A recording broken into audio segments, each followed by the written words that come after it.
कोई मुकदमा नहीं, कोई तहकीकात नहीं, कोई गवाह नहीं, बस लोग जमा हुए और अपनी अदालत लगाई और फैसला सुना दिया। सब बुराइयां तो उन्हीं में थी ना जिनको तुम लोगों ने मार डाला। अब बताओ, जन्नत की चाबियां महफूज है ना? जा रहे हो ना जन्नत में? वो एमनेस्टी वाले आ गए ना अपना अपना चूरन लेके कि जनाब पाकिस्तान में ये वाकया हो गया, इसकी तहकीकात होनी। जब हम कर रहे हैं तहकीकात तो 2 मिनट मुंह बंद रखो। डाई हार्ट पीटीआई के फॉलोअर्स, इमरान खान के फॉलोअर्स, उन्होंने भी आके मुतालबा किया है कि बस इस मामले को एग्जाम्पल बनाएं। सीरतुन नबी सल्लल्लाहु अलैहि वसल्लम अथॉरिटी बना दी उन्होंने, अलकादर यूनिवर्सिटी बना दी इसी काम के लिए। और कोई सरबराह मुमलिकत क्या कर सकता है अपने मुल्क के लोगों को इस्लामी तालीमात से शऊर देने के लिए? मदीना की फलाही रियासत का कॉन्सेप्ट बच्चे बच्चे को बता दिया। बिस्मिल्लाहिर्रहमानिर्रहीम, अस्सलाम वालेकुम। मैं हूं अब्दुल कादिर और आप देख रहे हैं आपका अपना यूट्यूब चैनल। आज तारीख है 4 दिसंबर और दिन है हफ्ते का। पाकिस्तान को मुआशी मसाइल के साथ साथ शदीद किस्म के कुछ मुआशरती मसाइल का भी सामना है। सियालकोट का वाक़या इसकी जीती जागती मिसाल है। 10:02 पर एक वाक़या हुआ और 11:05 पर एक जीती जागती इंसानियत दम तोड़ गई। तोपों का रुख पाकिस्तान की तरफ करके हर वक्त तैयार रहने वाली जो आलमी तंजीमें हैं, एमनेस्टी इंटरनेशनल होगी जिसमें से और कुछ बड़ी बड़ी तंजीमों का नाम है, उन्हें तो जैसे मौका मिल गया और शुरू हो गई भाषण देने पाकिस्तान के लिए। मतलब दुनिया में बड़े से बड़ा कोई वाक़या हो जाए तो ये सारी तंजीमें खामोश रहती हैं, चूं तक नहीं निकलती इनके मुंह से। लेकिन पाकिस्तान का नाम सुनते ही सबकी इंसानियत जाग जाती है, सारे इंसानियत के चैम्पियन बन जाते हैं। लेकिन करें क्या, आखिर मौका भी तो हमने खुद दिया है ना। खैर, वाक़या भी कोई मामूली नौयत का नहीं था, ये बहुत बड़ा वाक़या था। गुज़िश्ता 24 घंटों में शदीद किस्म का रद्द-ए-अमल सामने आया है। मामले पर पाकिस्तानी और श्रीलंकन हुकूमत का अब से कुछ देर पहले राब्ता भी हुआ है। दोनों ममालिक के वज़ीर-ए-आज़म का रद्द-ए-अमल भी सामने आया है और अब से कुछ देर पहले वज़ीर-ए-आज़म इमरान खान ने खुद टेलीफोन करके श्रीलंकन सदर को भी तफसीलात से आगाह किया है। दूसरी तरफ श्रीलंकन वज़ीर-ए-आज़म जो है, राजा महिंद्रा राजा पक्से करके उनका नाम है, उन्होंने वज़ीर-ए-आज़म इमरान खान से मुतालबा किया है। क्या है मुतालबा वो भी आपको बताऊंगा। और सिफारती चैनल्स भी मुतहर्रक किए गए हैं इस सारे मामले पर। पाकिस्तान ने श्रीलंका में जो गमज़दा ख़ानदान है या मुतासरा ख़ानदान है उनसे भी रब्ता किया है। उसकी तफसील में जाने से पहले थोड़ी सी बात करनी है अवामी रद्द-ए-अमल की, जो इस वक्त हर तरफ से सामने आ रहा है। आप लोगों ने भी देखा है, कुछ लोगों का ख्याल है कि रियासत और हुकूमत ऐसे वाक़यात की बराह रास्त ज़िम्मेदार है। जब मुसल्ला जत्थों के सामने हुकूमतें सरेंडर कर दें या रियासतें बात उनकी मानने लग जाएं तो कोई भी कहीं पर भी सिर्फ एक नारा लगाकर बंदा मार देगा। हुकूमती रहनुमा कहते हैं कि ये मसला हुकूमत को बुरा भला कहने से हल नहीं होगा। ये वाक़या हर पाकिस्तानी के लिए इंतहाई तकलीफ़ और गम की वजह है। वज़ीर-ए-आज़म इमरान खान भी इस सारे मामले की लगातार अपडेट्स ले रहे हैं, मुसलसल राब्ते भी कर रहे हैं आईजी से, हुकूमत पंजाब से, वज़ीर आला पंजाब से। लेकिन जब ये मुजरमान पकड़े जाएंगे, जो कि पकड़े गए हैं, और फिर जब अदालत में जाएंगे तो इनको बचाने वाले भी उधर पहुंच जाएंगे और फिर एक मखसूस किस्म का नारा और अल्लाह का नाम लगाकर, ये नारे मारकर अदालत और पुलिस दोनों को प्रेशराइज़ करेंगे। ये मैं नहीं कह रहा, हुकूमत के लोग कह रहे हैं और वो तस्लीम कर रहे हैं कि ये सिस्टम की ख़राबी है। और इसी सिस्टम में शामिल कुछ लोग ऐसे मुल्ज़िमान का या मुजरिमान का साथ देंगे और उनको छुड़ा कर ले जाएंगे और उस वक्त तक सियासतदान और मीडिया और सारी आवाम किसी नई चीज़ में मसरूफ़ हो जाएगी। बात किसी हद तक ये भी ठीक है और ऐसा होता हमने अपनी आंखों से देखा भी है। पुलिस वालों को ऐसे ही मुल्ज़िमान के साथ फ़ख्रिया तस्वीर बनाते भी देखा, वो जो सेल्फियाँ बना रहे और विक्ट्री का निशान बनाकर तस्वीर, यही तो इस मुआशरे की बुनियादी ख़राबी की जड़ बनी है। तौहीन मज़हब का इल्ज़ाम लगाओ और जीती जागती इंसानियत को मार डालो। कोई मुकदमा नहीं, कोई तहकीकात नहीं, कोई गवाह नहीं, बस लोग जमा हुए और अपनी अदालत लगाई और फैसला सुना दिया। यही होता आया है पिछले कुछ अरसे से, हमने देखा है। ज़्यादा दूर नहीं जाते, पिछले कुछ महीनों में होने वाले वाक़यात पर अगर आप नज़र डालें, ये सब आपके सामने। आपको याद होगा कि कुछ अर्सा कबल खुशाब में एक सिक्योरिटी गार्ड ने अपने ही बैंक के मैनेजर को तौहीन मज़हब का इल्ज़ाम लगाकर अपनी बंदूक से निशाना बना दिया। फिर वो वही विक्ट्री का निशान बनाया, मखसूस नारे लगाए और आसपास लोग हैं, कोई उसे कुछ कह ही नहीं रहा, कोई देख ही नहीं रहा, बल्कि लोग उसका हाथ उठाकर विक्ट्री का निशान बनाने में हेल्प कर रहे हैं, उसको चूम रहे हैं और वो उसी तरह सड़कों पर घूमता फिरता सबको नज़र आया। बैंक मैनेजर पर जो इल्ज़ाम लगाया था उस सिक्योरिटी गार्ड ने, वो भी गलत निकला। आज कहाँ है वो मैनेजर, हमें याद भी नहीं है। फिर मर्दान यूनिवर्सिटी का जो वाक़या है वो भी अभी तक कोई नहीं भूला। 2017 में जब एक मुश्तिल हजूम ने वो नौजवान तालिब इल्म मशाल खान यूसुफजई को इसी तरह तौहीन मज़हब की भेंट चढ़ाया, और इससे भी बड़ा जुल्म ये हुआ कि जब तहकीकात हुई तो उस पर लगाया जाने वाला इल्ज़ाम भी साबित नहीं हुआ। और भी मिसालें मौजूद हैं। पंजाब के इलाके कोट राधा किशन में इसी तरह का एक वाक़या देखने में आया, जब मुश्तिल हजूम ने कुरान की तौहीन का इल्ज़ाम लगाकर मियाँ बीवी को ईंटों के भट्टों में ज़िंदा जला दिया था। इसी मामले की तहकीकात हुई, और जब तहकीकात कराएगी तो पता चला कि उनके ऊपर जो लगाया जाने वाला इल्ज़ाम था वो भी झूठा था।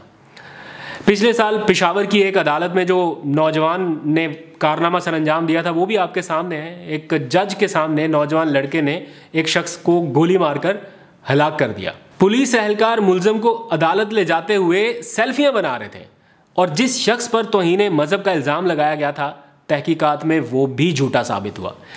ऐसे तमाम लोगों को शायद ये लगता होगा कि उनके इस अमल से अल्लाह और उनके नबी हज़रत मोहम्मद सल्लल्लाहु अलैहि वसल्लम शायद बहुत खुश होंगे, और उनके लिए जन्नत का जो शॉर्टकट टिकट है वो पक्का हो जाएगा।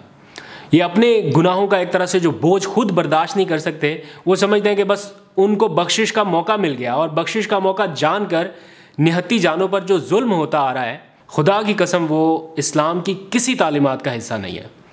ऐसे लोगों से वैसे पूछना चाहिए कि सब बुराइयां तो उन्हीं में थी ना जिनको तुम लोगों ने मार डाला। अब बताओ, जन्नत की चाबियां महफूज है ना?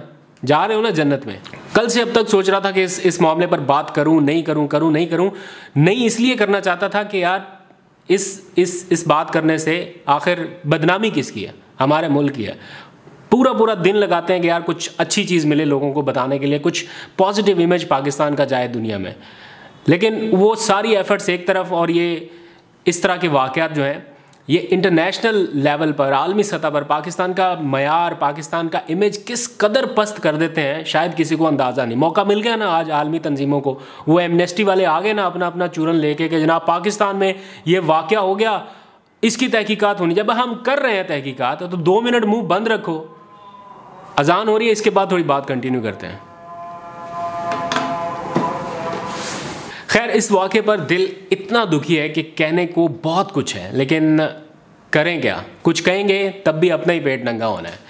खैर, इस सारे वाक़े पर पाकिस्तान और श्रीलंका की जो दोनों हुकूमतें हैं उनका भी राब्ता हुआ है। पाकिस्तान ने श्रीलंकन हुकूमत को अब तक जो होने वाली तहकीकात हैं या जो भी पेशरफ्त हुई है उससे आगाह किया है।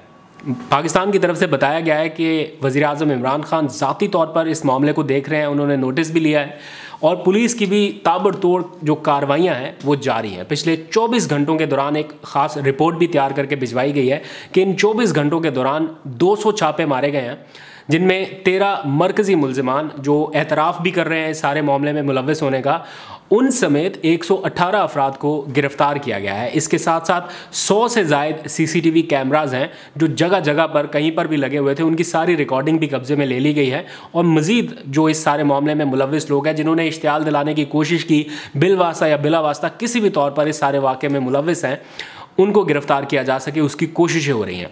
पाकिस्तानी हुकूमत ने इस सारे वाक़े में जो श्रीलंका का मुतासरा ख़ानदान है, जिनका भाई या जिसका खावंद या जो भी आप कह लें किसी का बाप इस सारे वाक़े में गया है, उस मुतासरा ख़ानदान से भी रब्ता किया है, जो कि बहुत अच्छी बात है, करना चाहिए था। वज़ीर ख़ारजा शाह महमूद कुरैशी ने आज प्रेस कॉन्फ्रेंस में बताया कि मुतासरा ख़ानदान जैसे चाहेगा पाकिस्तान वैसे ही इसकी तहकीकात को आगे बढ़ाएगा। इस वाक़े के नतीजे में खुशकिस्मती कह लीजिए कि श्रीलंका से जो हमारे सिफारती ताल्लुकात हैं वो ख़राब नहीं हुए, क्योंकि बर वक्त एक्शन लिया गया और उनके हुकाम को भी आगाह किया गया, और श्रीलंका ने पाकिस्तान के बर वक्त मौक़िफ़ को या जो कार्रवाई हमने इन टाइम की है उसको सराहा है। साथ ही श्रीलंका के जो वज़ीर आज़म हैं महिंद्रा राजापक्से, उन्होंने समाजी राब्ते की वेबसाइट ट्विटर पर अपने पैगाम में मुतालबा भी किया है पाकिस्तान से। उन्होंने कहा है कि पाकिस्तान में इंतहा पसंद हजूम की जानिब से हमारे जो शहरी के ऊपर एक बेईमाना या जानलेवा हमला किया गया, उस वाक़े से सदमा पहुंचा है। हम मुतासरा शख्स और अहलिया और उसके ख़ानदान के गम में बराबर के शरीक हैं, लेकिन साथ ही उन्होंने ज़िम्मेदारी डाली है वज़ीर आज़म इमरान खान पर। उन्होंने कहा है कि श्रीलंका और इसके अवाम को यकीन है कि वज़ीर आज़म इमरान खान अपने वादे को पूरा करते हुए जो मुजरिमान है या मुल्ज़िमान है उनको इंसाफ के कटहरे में लाएंगे। दूसरी तरफ से आपसे कुछ देर पहले की अपडेट है कि वज़ीर आज़म इमरान खान ने यूएई में मुकीम जो श्रीलंकन प्रेसिडेंट हैं, वो किसी दौरे से यूएई में गए हुए हैं, उनसे टेलीफोन पर रब्ता किया है और उन्हें भी इस सारे वाक़े की तफसीलात से आगाह किया गया है। वज़ीर आज़म ने श्रीलंकन सदर को आगाह किया कि हमने 100 से ज़ायद बंदों को गिरफ़्तार कर लिया है, तहकीकात जारी हैं, इतने सीसीटीवी कैमरास की फुटेज आ चुकी है, जो भी इस सारे मामले में मुजरम होगा उसको सज़ा दी जाएगी। ये वज़ीर आज़म ने कमिटमेंट शो किया है, पाकिस्तानी अवाम से भी, श्रीलंकन अवाम से भी, और श्रीलंका के सदर को यकीन दहानी कराई है कि मुल्ज़िमान के ख़िलाफ़ कानून की पूरी कुव्वत के साथ मुकदमा चलाया जाएगा। देखते हैं कि ये सारा मामला किस करवट बैठता है और क्या हम माजी से सबक सीखते हुए इस वाक़े को एग्जाम्पल बनाते हैं या नहीं, बिकॉज़ शायद बहुत ज़्यादा लोगों को अंदाज़ा नहीं है, लेकिन जो पावर कॉरिडोर्स में बैठे हुए लोग हैं एटलीस्ट उनको तो अंदाज़ा होगा कि किस तरह तोपों का रुख पाकिस्तान की तरफ होता है। वो जिनके अपने मुल्क में, भारत में जो उनकी तंजीमें हैं, आरएसएस क्या क्या कुछ करती रही निहत्ते लोगों के ऊपर, अक़लियतों के ऊपर, किस तरह से जानलेवा हमले हुए हैं, वो सब कुछ भूल भाल के सिर्फ एक तस्वीर दिखा रहे हैं। और वैसे मैं आपस की बात है उन लोगों से भी पूछना चाहता हूँ जो सेल्फियाँ बना रहे थे उस मौके पर, मतलब को थोड़ी सी शर्म, को थोड़ी सी ग्रेस, को थोड़ी सी हया थी आप लोगों में कि इधर बंदे को आग लगी हुई है और आप जनाब सेल्फियाँ बना रहे हैं? मतलब कौन सा आप लोगों का दिल था, ऐसी कौन सी चीज़ थी जो आप लोग सेल्फियाँ बनाने में लगे हुए थे? अब वही चीज़ हर तरफ सर्कुलेट हो रही है कि कुछ लोगों के लिए यह सबसे बेहतरीन लम्हा था कि जनाब सेल्फी बना लें। मतलब अकल का लेवल इस हद तक नीचे गिर चुका है कि बजाय इसके कि आग लगे हुए शख्स को, ठीक है लग गई है, अब मामला हो गया, बजाय इसके कि कोई अमली इकदाम करें इस सारे मामले को ख़त्म करने के लिए, लोग सेल्फियाँ बना रहे हैं, वीडियोज़ बना रहे हैं और बरमला एतराफ़ भी किया जा रहा है। तो इस सारे मामले ने एक तरह पूरी कौम को झंझोड़ा है और हुकूमत का भी ज़मीर झंझोड़ा है कि कुछ करें खुदा के लिए। मैंने बहुत से ऐसे लोग देखे, डाई हार्ट पीटीआई के फॉलोअर्स, इमरान खान के फॉलोअर्स, उन्होंने भी आके मुतालबा किया है कि बस इस मामले को एग्जाम्पल बनाएं। ये रोज़ रोज़ नहीं हो सकता कि हमारे ऊपर सैंक्शंस लग रही हों, हमें कोई बाहर से डिक्टेट कर रहा हो कि जनाब आपके मुल्क में ये हो गया, आप ये काम करें। भाई हमारी अपनी भी रिस्पॉन्सिबिलिटी है। बुनियादी तौर पर मुझे लगता है कि ये तालीम से दूरी की वजह से हो रहा है और दूसरा इस्लामी तालीमात से दूरी की वजह से। और उसके ऊपर मैं अप्रिशिएट करना चाहता हूँ प्राइम मिनिस्टर इमरान खान को। मेरा कोई गिला नहीं बनता जब वो इस्लामी तालीमात के लिए या सीरतुन नबी सल्लल्लाहु अलैहि वसल्लम की तालीमात के लिए अपने तौर पर बहुत ज़्यादा इक़दाम कर रहे हैं। आपने देखा सीरतुन नबी सल्लल्लाहु अलैहि वसल्लम अथॉरिटी बना दी उन्होंने, अल-कादिर यूनिवर्सिटी बना दी इसी काम के लिए। और कोई सरबराह मुमलिकत क्या कर सकता है अपने मुल्क के लोगों को इस्लामी तालीमात से शऊर देने के लिए? मदीना की फ़लाही रियासत का कॉन्सेप्ट बच्चे बच्चे को बता दिया। अमल हो रहा है नहीं हो रहा वो प्राइम मिनिस्टर का काम नहीं है, वो कुछ हमारी अपनी गलतियाँ हैं, कुछ एडमिनिस्ट्रेशन के मामला हैं, लेकिन अपर लेवल पर जो मैसेज जाना चाहिए था वो जा रहा है। लेकिन इसके साथ साथ तालीम की जो बुनियादी कमी है वो मेरा ख्याल आड़े आ रही है, उसको देखना होगा।